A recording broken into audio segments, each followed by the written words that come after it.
everyone, it's Laura here. I have a plant for you today, the Aptenia Cordifolia. This is a beautiful, easy plant. It's super easy to grow, and I think you're really going to enjoy this plant. Mine is kind of doing not the greatest, but it just came out of winter basically. So let's jump right into some of the details about this plant, which some people call it baby sunrose. It's also called trailing ice plant. I think it's also heartleaf ice plant, I want to say, is another name as well. It's actually a succulent, so even though it may not look like that right away, it actually is. It's very hardy, and the biggest thing I think you have to worry about is not to overwater it. I got mine at a nursery, actually Heartland Nursery in Missouri, and it was over in the succulent section, and definitely it was the first time that I had ever had this kind of plant, and I just thought it was really pretty. It was blooming at the time that I got it. So talking about the flowers, the nice thing about this is that it has these little flowers. I think that they typically bloom a lot of times in the summer, and mine was actually blooming in the fall when I got it. Of course, it did come out of a nursery, so I'm sure every plant's a little bit different. When it does bloom, it does attract butterflies and also bees, so that makes it another really great thing about this, is that it's doing something, I feel like, for the environment as well. The flowers, they range anywhere from magenta, which that's actually the color that this one was blooming when it did bloom, but it also could be a purplish and pinky color as well. So there's some variety to the colors that you have. This is a variegated type, so it's a little bit lighter on the leaves, and you'll see different colors. And I really like this a little bit better where it's variegated like that. As far as the sunlight, it likes full sun. This is something that I found is super important. And I'm sure that the soil that's in there, I probably need to change it.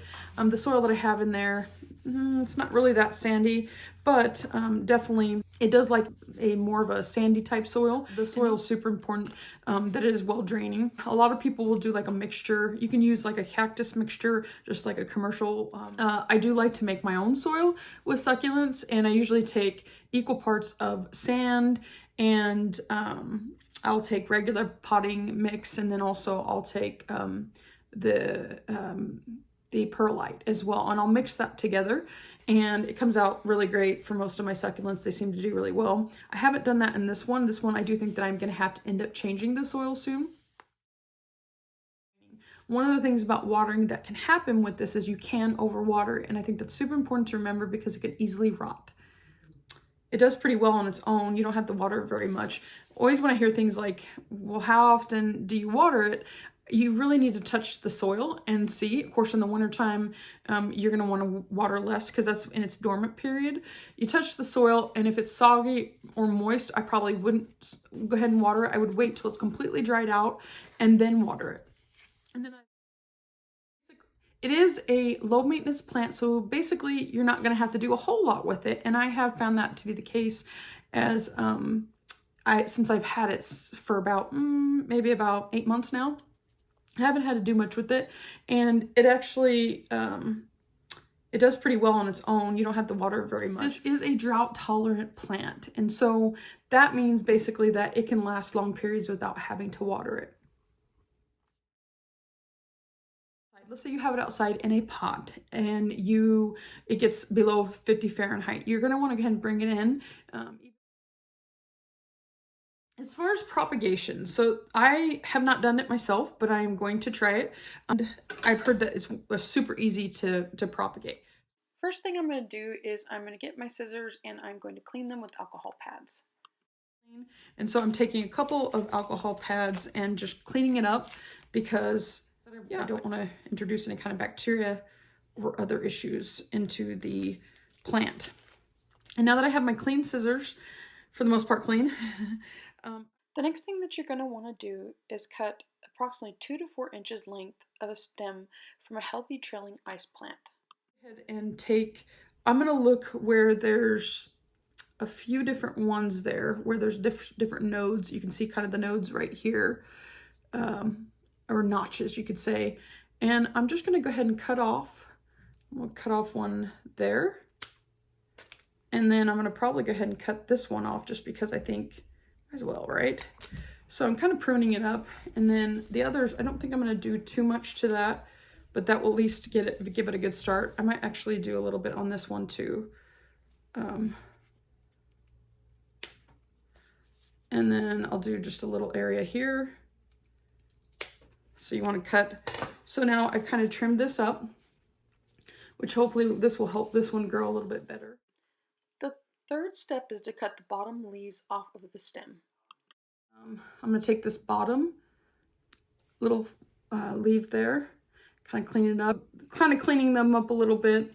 So I've got my pieces, about 4 different pieces here. The fourth step is you can set these cuttings aside for a few days and allow them to callus over. Now some people, including myself, sometimes will stick the cuttings straight into soil and just make sure to not get them wet, which I've done both ways, and some people seem to think that you have more success if you let them callus over, which I do think there's probably some truth behind that, but I've also had success with just putting them directly into the medium. So the fifth step would be basically to put it in the coco peat after you have allowed the cuttings to callus over. And then one source that I looked at, it said that it took about 3 weeks if it was in the coco peat to start developing roots. I think that's pretty typical for a lot of plants. Of course, some do take longer than that. End up putting these either in water. I'll probably do the coco peat is what I'm thinking, just because, I don't know, sometimes I do like seeing the roots come off. So I know a lot of people are like that, but I feel like sometimes I have more success when I just put it straight into the medium, whatever I'm going to be using. That's not for everything, but it definitely works for quite a few things that I've noticed. So I will take all of these and I'll put them in dirt, and then hopefully I will do a video at some point, maybe to update on how these do. But yeah, so there's those. So I have read is that it doesn't need any kind of rooting hormone to make it grow, basically, that it will grow on its own, and usually it's pretty good success rate as far as growing. If it's coming out of dormancy from winter time, this might be a good time to repot it, or, put new soil in. I'll probably end up doing that with a little bit of a sandier soil in there, because it doesn't look too sandy to me, even though it's done okay. Well, that's it for this video. Make sure to hit the subscribe button for more videos on plant information, and also hit the thumbs up button if you like these kind of videos. I'll do more of them, and then also the notification bell so you can get the latest videos. All right, guys, until next time.